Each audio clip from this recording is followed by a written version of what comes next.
네, 원장님 안녕하세요. 네, 안녕하세요. 네, 보통 많은 학부모들이 우리 아이들의 키 성장에 있어서 많은 관심을 갖곤 하잖아요. 네. 근데 특별히 좀 유의해서 지켜봐야 할 사항들이 있을까요? 네, 평균 표준 성장 곡선이 있는데요. 거기서 100명 중에서 앞에서 세 번째 정도 네. 이하에 해당하는 아이들을 저신장이라고 합니다.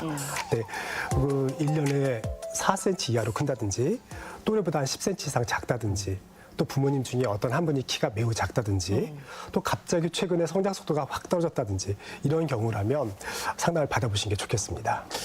그렇게 또래보다 키가 작은 데는 또 원인이 있을 것 같은데요. 그렇죠. 네. 예를 들어 가족적인 저신장이 제일 많습니다. 아무래도 유전의 영향을 받기 때문에요. 그리고 이제 체질적으로 성장 지연이 되는 경우도 있고, 그리고 이제 특별한 질환이 있는 경우, 그런 경우도 있습니다. 그러니까 성장 호르몬이 정말로 결핍돼서 작은 아이들도 있거든요. 네. 그렇구나. 만성 질환이 있거나 뭐 이런 경우에 키 성장이 잘 안 되는 경우가 많습니다. 환경적인 측면도 있을 것 같은데요. 네네. 보통은 이제 아이들이 어릴 때 잠을 많이 자야 뭐 키가 잘 큰다 이렇게 네, 그렇죠. 이야기하곤 하잖아요. 네. 성장과 또 그 호르몬과의 관계가 있을 것 같아요. 네.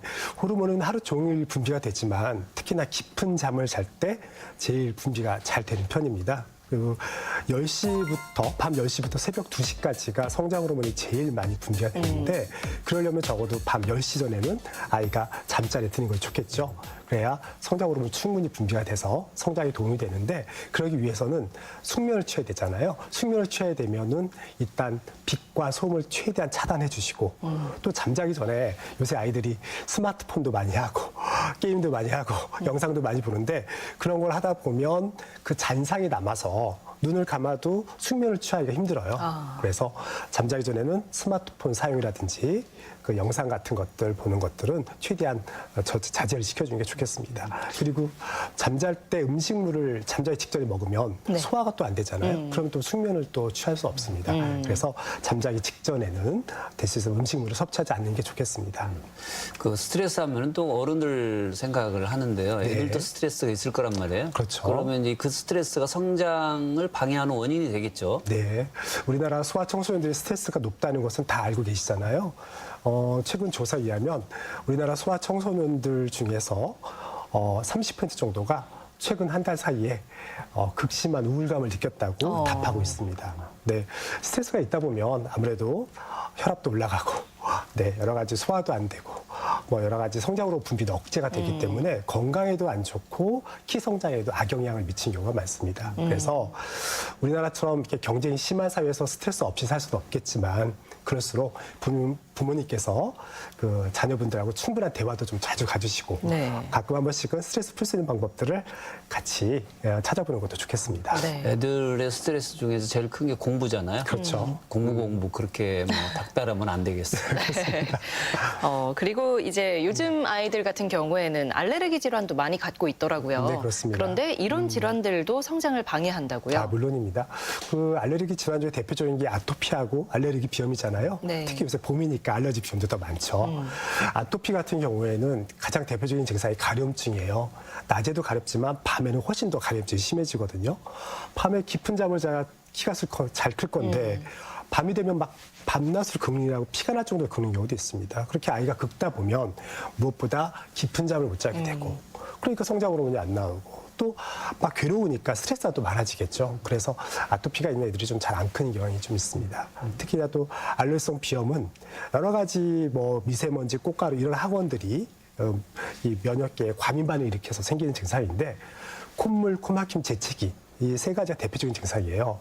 근데 알레르기 비염이 오래되게 되면 냄새를 잘 못 맡습니다. 그러니까 아이들이 밥맛도 떨어지겠고 또 그리고 밤에 코가 더 막히거든요. 네. 그러면 잘 때 입을 벌리고 자니까 감기도 쉽게 걸리고 또 숙면을 취할 수 없습니다. 그래서 이런 알러지 질환이 있는 아이들이 아무래도 키 성장에 많은 부정적인 영향을 받고 있습니다. 네. 그리고 그 애들 이제 키 크게 하기 위해서는 뭐 농구를 시키면 좋다. 네네네. 그게 어느 정도 효과가 있는지요? 네, 뭐 한 끼 식사의 효과는 서너 시간 정도, 그리고 하루에 잠의 효과는 하루. 뭐 운동의 효과는 이틀을 간다는 말이 있어요.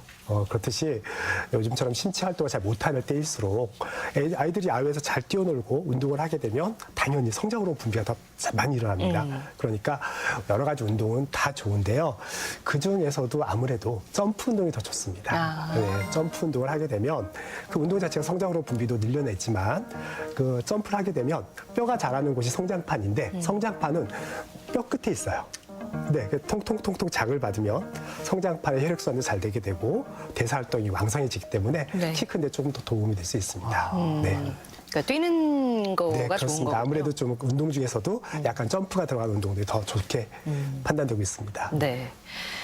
요즘 아이들은 사실 어릴 때부터 뭐 패스트푸드라든지 인스턴트 식품 이런 거에 많이 노출되잖아요. 그렇죠. 그래서 이것저것 굉장히 잘 먹거든요. 네네네. 근데 부모님들 입장에서는 아유 어릴 때는 잘 먹어야 이게 또 키로 연결되고 쑥쑥 맞습니다. 크니까 네네. 그냥 내버려 두는 경우도 봤단 말이에요. 네. 근데 이렇게 어릴 때 아무거나 먹는 것은 키와 또 어떤 연관성이 있을까요?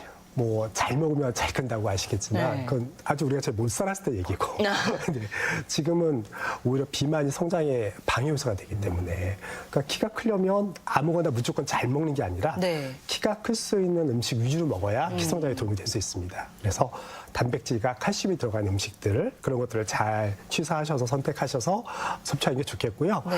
뭐 영양가는 없는데 칼로리만 높은 인스턴트 식품 그리고 막 설탕이 많이 들어간 여러 가지 청량 음료, 예. 아이스크림 그리고 자극적인 배달 음식 같은 거 요새 많잖아요. 그런 것들은 적게 섭취하시는 게 좋겠습니다. 그 단백질이나 칼슘이 들어가 있는 음식들을 많이 먹어야 된다고 하셨는데 네네. 그런 음식들 어떤 음식들이 있을까요? 대표적으로 볼 때는 살코기라든지 그리고 유제품, 생선, 녹색 채소 막 이런 것들에 많이 들어가 있다고 보시면 되겠습니다. 200ml짜리 우유 한 컵에는 하루에 필요한 칼슘의 30% 그리고 10%의 단백질 그리고 37%의 비타민 C2가 들어가 있습니다. 그래서 키가 크려면 칼슘이 되게 중요한데 그래서 효율적으로 칼슘을 확보할 수 있는 좋은 식품 중에 하나가 우유거든요. 이게 우유가 좋은 식품이니까 잘 섭취해서 도움이 됐으면 좋겠는데 우유가 이렇게 좋은 식품이지만 단점이 또 지방이 좀 들어있어요. 그래서 소화 비만이 걱정이 되신 경우라면 다른 영양분은 그대로 있는데 지방만 제거한 저지방, 무지방 우유들도 시중에 많이 나와 있으니까 그런 것들 활용하시는 방법도 좋겠습니다. 네. 네. 그런데 우리 몸에서 이 비타민 D가 부족하면 또 성장에 방해가 된다고요. 네. 비타민 D의 역할이 몸의 칼슘 흡수를 도와주는 역할을 해줘요. 그러니까 비타민 D가 충분히 있어야 내가 먹는 칼슘이 뼈로 가겠죠. 그런데 현재 우리나라 조사를 해봤더니 우리나라 소아청소년들의 7, 8명, 10명 중에 7, 8명이 비타민 D 결핍으로 나타나고 있습니다. 비타민 D는 그 달걀 노른자 그리고 그 여러 가지 버섯류 이렇게 등푸른 생선 이런 데서 섭취할 수도 있지만 사실 비타민 D는 햇빛을 쬐이면 몸에서 합성이 됩니다. 그래서 여러 가지 음식이나 비타민 D 영양 보충제로 그렇게 섭취하는 것도 좋은 방법이지만 그것보다는 하루에 한 15분 정도 얼굴, 팔, 다리 이런 데를 햇볕에 노출만 시켜도 충분한 비타민 D가 합성이 되거든요. 그래서 이렇게 햇볕을 보면서 하루에 15분 이상 뛰어노는 것들이 가장 좋은 비타민 공급 방법 중에 하나라고 생각하고 있습니다. 오늘 이 시간에는 한의학 박사 심진천 원장과 함께 키 성장과 성조숙증에 대해서 이야기 나눠봤습니다. 네, 오늘 말씀 고맙습니다. 네, 감사합니다.